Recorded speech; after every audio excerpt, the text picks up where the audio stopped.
Berhenti membayar pinjol.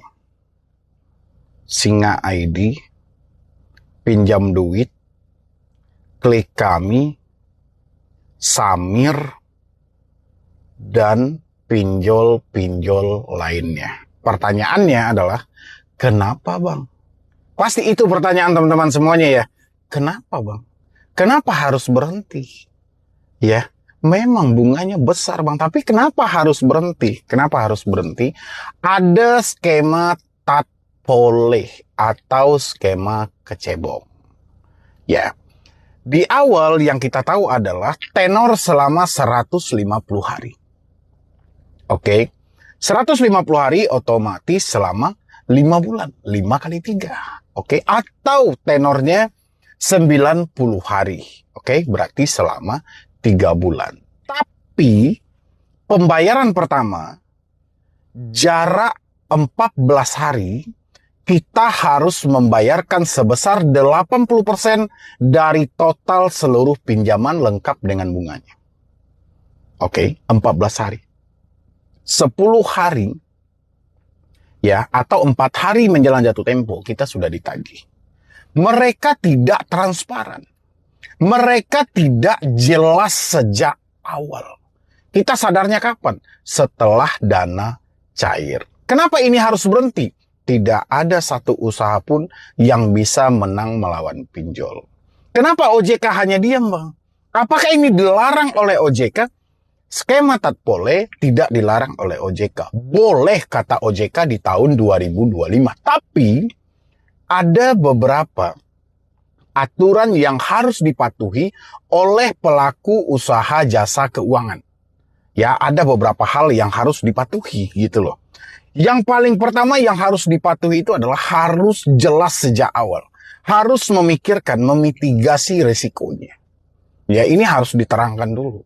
Banyak kajian dan kajiannya. Nah, saya mau ngajak teman-teman membaca berita lama, tapi untuk kebutuhan di hari sekarang. Saya perhatikan, bukan hanya pinjol yang saya sebutkan tadi aja, tapi banyak pinjol yang menggunakan skema tatpoleh ini atau kecebong ini, tapi tidak terang-terang sejak awal. Oke?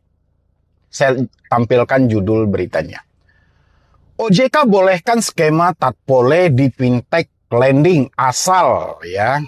Ini yang berbicara adalah Bapak Agusman gitu loh, sebagai Kepala Eksekutif Pengawasan Lembaga Pembiayaan, Perusahaan Modal Ventura, Lembaga Keuangan Mikro, Lembaga Jasa Keuangan lainnya, PVML OJK Agusman.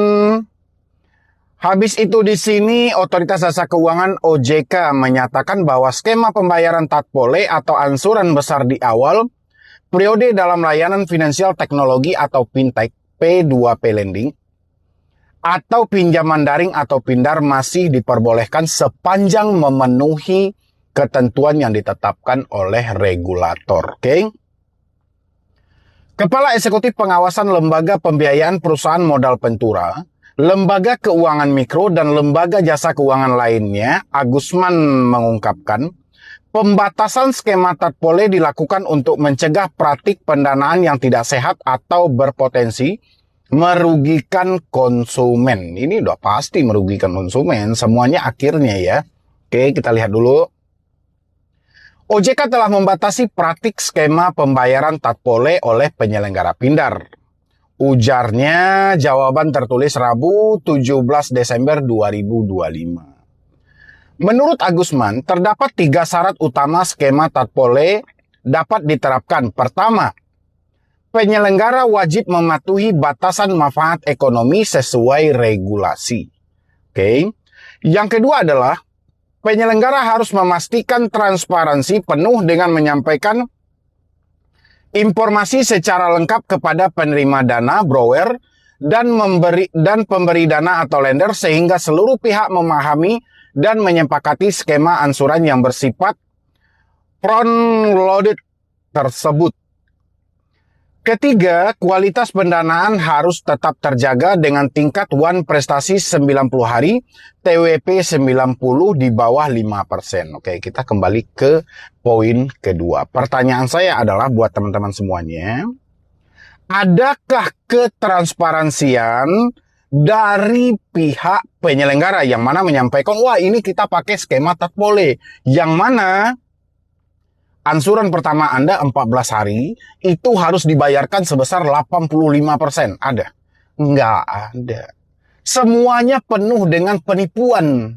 Ya, tidak terang-terangan sejak awal. Kalaupun ada, tulisannya itu sangatlah kecil banget.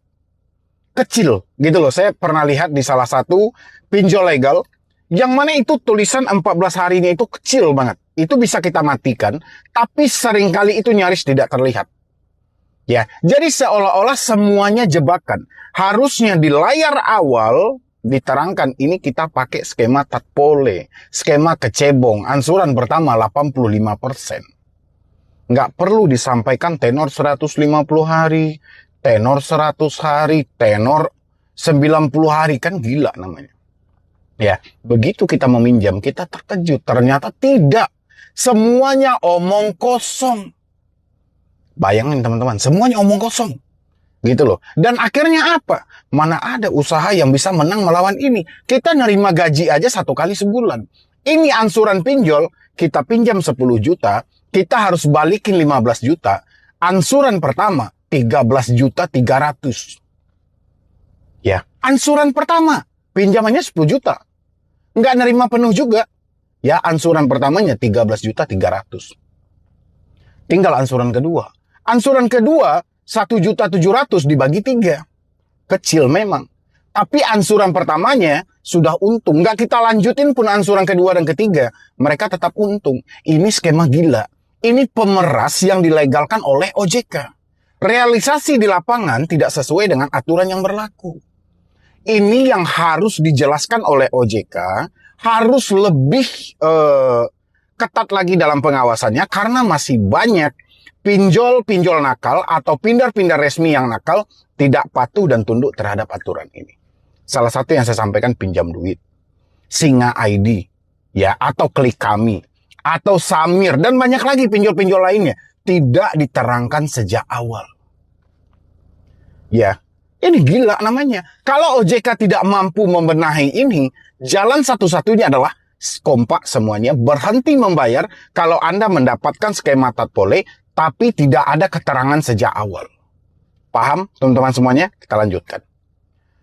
Selain itu, lanjut Agusman, OJK juga telah menerapkan berbagai langkah mitigasi risiko, termasuk penetapan batas maksimum manfaat ekonomi dan kewajiban bagi penyelenggara pindar untuk melakukan penilaian kelayakan kredit secara memadai, termasuk memperhatikan repayment capacity, debt to income ratio, ya, dan eksposur pendanaan penerima dana penyelenggara lainnya. Agusman berharap pengaturan ini dapat mendorong praktik usaha fintech lending yang lebih sehat.